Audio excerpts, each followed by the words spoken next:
If you haven't heard the story of Morgan Bettinger, it's one you should definitely be familiar with. Now, Morgan's story surrounds flimsy allegations of racism that ended up ruining her life, and the BLM activists who made them being propelled into the spotlight and suffering zero consequences after it was found out that these life-ruining allegations turned out to be false. Now, this story begins in the summer of 2020 at the peak of the George Floyd protests. The gist of the story is that Morgan, a white woman, pulled up to a BLM protest in Charlottesville and told protesters that they would make good effing speed bumps. And then when protesters confronted her, she cried and called the police. At least that's what Black activist Zyhana Bryant said. Zyhana took to Twitter and wrote, "The woman in this truck approached protesters in Charlottesville and told us that we would make good speed bumps.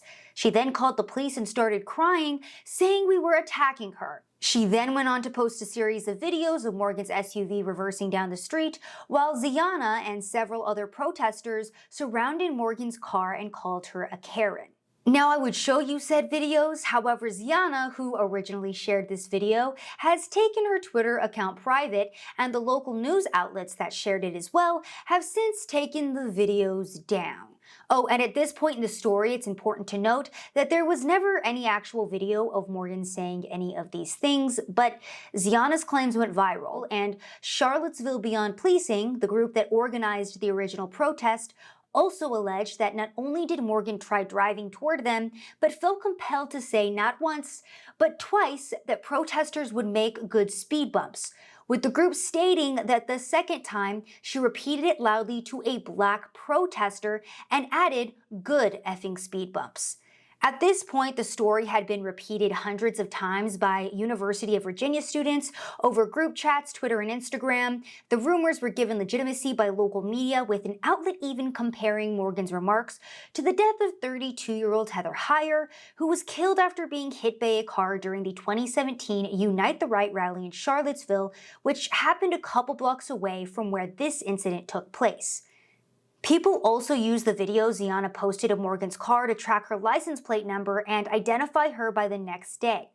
People found Morgan's socials and in the George Floyd summer of 2020 figured out that she was a white girl who was pro-police and the daughter of a cop.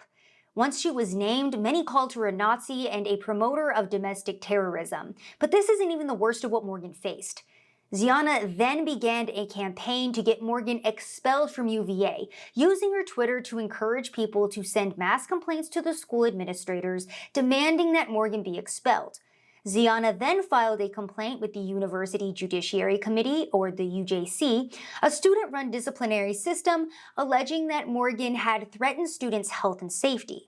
This resulted in the university issuing a statement and Morgan being subjected to multiple investigations, with the UJC ultimately finding her guilty of threatening the health or safety of students. This resulted in her being expelled in abeyance as punishment, meaning that she was allowed to continue school, but that a second violation would result in an expulsion. She was ultimately able to graduate, but faced several other sanctions, a permanent mark on her school record, and above all was left with a completely destroyed reputation. And by the way, if we fast forward a year later, it will be found out that all of Zyhana's claims were completely false.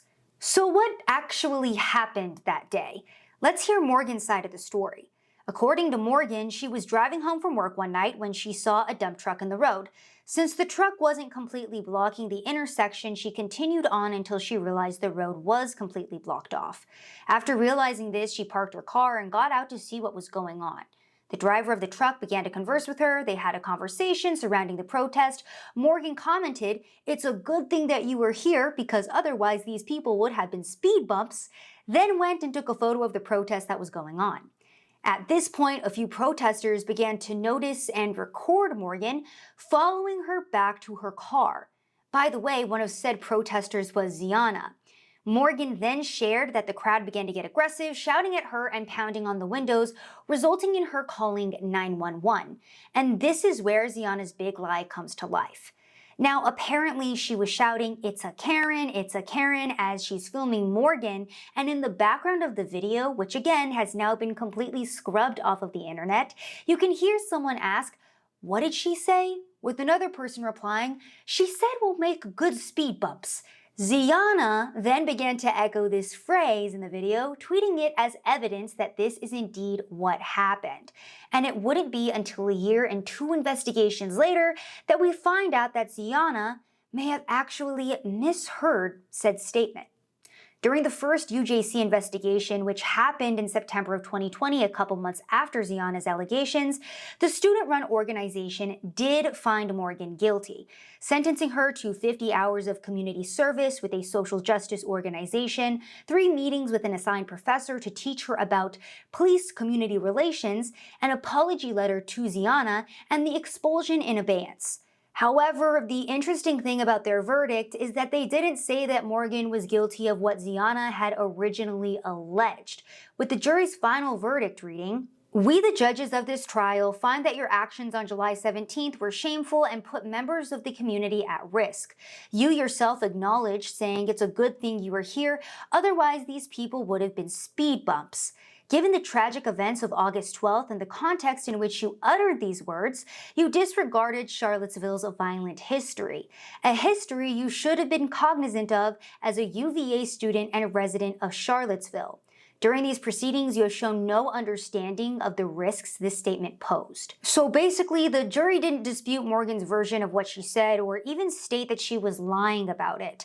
They simply found her guilty due to what they deemed an insensitive comment given the political climate and geographical location of where she made it. By the way, news stories have come out alleging that the dean of students at the time purposefully tampered with evidence to make an example out of Morgan, with reports also saying the student jury found her guilty under pressure from Zyhana, who threatened to lead a student protest at a nationally televised football game that next day if Morgan was not convicted. Now, a second investigation took place, and this one, which ended up completely clearing Morgan's name, wouldn't conclude until a year later. This investigation, done by professionals, not students this time, was held by the university's Office for Equal Opportunities and Civil Rights, or the EOCR. Now, this investigation was in response to a different complaint Zyhana filed, alleging that Morgan had harassed her based on her race. However, based on the EOCR report, they found that the only allegation that turned out to be true regarding Morgan's statements on speed bumps was the one that she originally admitted to. Further, the report finally clarified that Zyhana heard the speed bumps remark not from herself, but from a third person, and this was again corroborated by the video that Zyhana herself took. Also, 3 out of the 4 allegations Zyhana made were not corroborated by other witnesses, despite allegedly occurring in front of a large crowd, and then 2 separate times, according to the report, Zyhana made an allegation, then later claimed she heard something else, or even that she wasn't sure she had heard anything at all. The 4th allegation, that Morgan shouted that protesters would make good speed bumps over the top of her car, did have one other witness to back it up. However, that witness contradicted both themselves and Zyhana. Zyhana then later changed her mind on this claim, telling investigators that she actually wasn't sure she heard Morgan say this at all. Despite Morgan's vindication, UVA's president Jim Ryan still refused to overturn her sanction, leaving a permanent mark on her school record. When the rumor was first started, Morgan recalls not being able to sleep for nights, with people following her in grocery stores and hunting for her car. Morgan was also enrolled in UVA's law program, but after Zyhana's false allegations, the director of her program condemned Morgan, with Morgan sharing that they essentially tried to kick her out of her own major. Also, due to that permanent mark on her school record, her future dreams of law school were ruined, and the intense stress led to Morgan needing to be prescribed medication in order to sleep. Morgan is now planning on suing UVA for violating her First Amendment rights and committing due process violations if they continue to refuse to remove her sanctions. While Morgan faced severe consequences both emotionally and career-wise, Zyhana only received praise from mainstream media outlets. Now, she had already previously made Teen Vogue's 21 Under 21 list, she'd been profiled by the Washington Post, the New York Times, and the New Yorker, and had spoken alongside Bernie Sanders. And do you think that after it was revealed that she ruined a young woman's life with her lies, that everyone came out and denounced her? Well, it's actually the opposite. Zyhana recently shared that not only has she been hired on to partner with major beauty brand Dove for their fat liberation campaign, but has also tweeted that she's been accepted for her first PhD program, and has been elevated by several other magazines and organizations since. So after really delving into this story, the one question I have to ask is this: is this the white privilege that we're constantly hearing about in the USA? Because on the one hand, a white woman had her life destroyed by maliciously false allegations, with Zyhana and others using Morgan's white race to further inflame the situation and racial tensions. Meanwhile, Zyhana, the black woman who made them, has not only faced zero consequence, but has been promoted by the media and major brands and is still being paid to work on campaigns. Where is the justice for Morgan Bettinger? And more importantly, why is it that Zyhana Bryant has only been rewarded for her lies? Thank you guys so much for watching another video. I really and truly do feel like this story is one that should be nationally known, so please share it with your friends. Like, share, subscribe, all that good stuff. Click the links down below to explore, and thank you guys as always for tuning in to another video.